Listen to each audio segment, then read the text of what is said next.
जय श्री राम मित्रों। मानव मनोविज्ञान को जानने के लिए जो वर्तमान हमारी विज्ञान की सोच है, जिसको हम वैज्ञानिक सोच कहते हैं, साइंटिफिक एटीट्यूड एंड टेम्परामेंट, वह एक विशेष विषय मनोविज्ञान तक सिमट कर रह गई है। वैसे मैं आपको बता दूं, हमारे बहुत सारे विद्वानों ने कहा भी है, जानते भी हैं कि पाश्चात्य विज्ञान के पास मन नाम की कोई चीज़ नहीं है।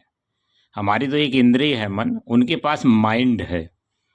माइंड जिसको हम बुद्धि कह सकते हैं या मस्तिष्क कह सकते हैं, लेकिन उनके पास मन की अवधारणा नहीं है। हमारी मन की अवधारणा ही सर्वशक्तिशाली बना देती है हमारे संपूर्ण चिंतन को।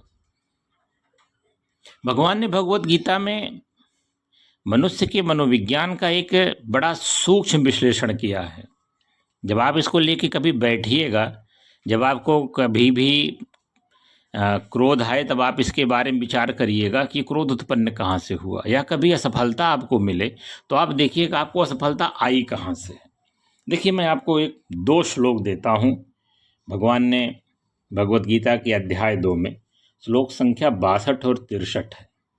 इसकी खाली गहराई को आप देखिए, आप नाप नहीं पाएंगे कि कितना गहन मनोविश्लेषण है।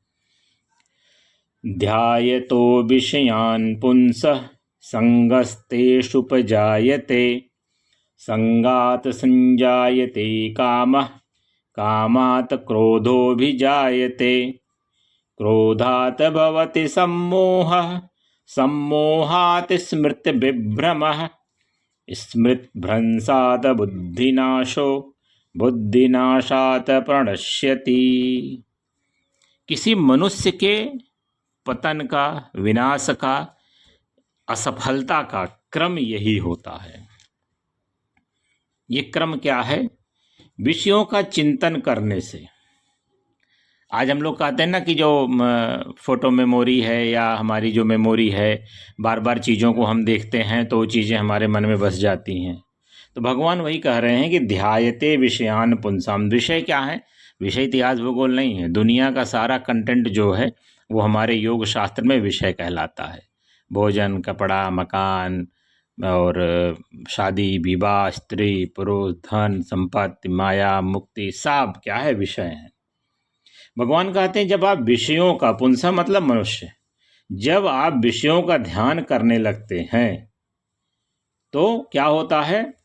संगस्तेषुपजायते, उन विषयों के साथ एक आसक्ति जुड़ जाती है, वो आपसे जुड़ जाते हैं। एक चरण आगे बढ़ जाता है, वो विषय आपसे जुड़ जाते हैं, आपको वो अपने लगने लगते हैं। जब अपने लगने लगते हैं तो क्या होता है? संगात संजायते कामः, अब आपको उन विषयों को पाने की कामना शुरू हो जाती है। देखिए कितना सिस्टमैटिक डेवलपमेंट है। संगात संजायते कामः, अब उस विषय को प्राप्त करने की कामना। मान लीजिए आप किसी गाड़ी के बारे में ध्यान कर रहे हैं, ध्यान करते करते आपको गाड़ी लगती कि गाड़ी मेरे पास न रही तो मेरा जीवन व्यर्थ है। इसी को कहते हैं आसक्ति, और मैं इसको चाहे जैसे प्राप्त करूँगा। संजायते कामः, अब आपके मन में आ गया कि मैं इसको प्राप्त करूँगा, चाहे जैसे प्राप्त करूँगा। छल, बल, कपट, झूठ, चोरी, घूस, लूट, डकैती, जो करना होगा मैं करूँ। अब जब ये कामना पूरी नहीं होती तो क्या होता है? कामः क्रोधोऽभिजायते। जैसे ही आपकी यह कामना पूरी नहीं हुई, आपके मन में क्रोध उत्पन्न हो गया। असफलता की वजह से क्रोध उत्पन्न हो गया। जब क्रोध उत्पन्न हो गया तो आप व्यवस्था को, अपने आसपास के परिवेश को, सबको गाली देना शुरू कर देते कि इनकी वजह से मेरी कामना पूरी नहीं हुई, इस व्यवस्था ने मुझे ये चीज़ मिलने से रोक दिया। और जब ये क्रोध उत्पन्न हो जाता है तो क्रोधाद भवति सम्मोह, क्रोध से मोह उत्पन्न होता है। अब मोह क्या होता है? मोह होता है जिसको कहते हैं मूढ़ भाव। आपके अंदर एक अजीब सी मूर्खता घर कर जाती है। आप ये मानने लगते हैं कि फलाने की वजह से ऐसा नहीं हुआ, फला परिस्थिति से ऐसा नहीं हुआ, इसका दोष फला पे डाल के आप उसके प्रति एक तरह से मूर्खतापूर्ण अवधारणा बनाने लगते हैं।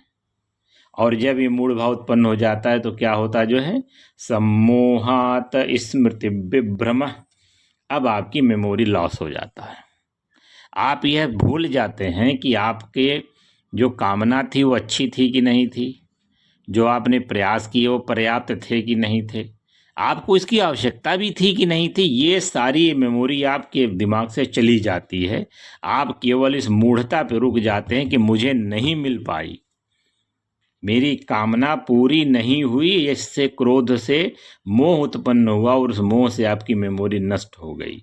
आप क्या हैं, आपका स्टेटस क्या है, समाज में आपकी स्थिति क्या है, आपको समाज में ऐसा व्यवहार दिखाना चाहिए कि नहीं दिखाना चाहिए, आपकी वो स्मृति नष्ट हो जाती है।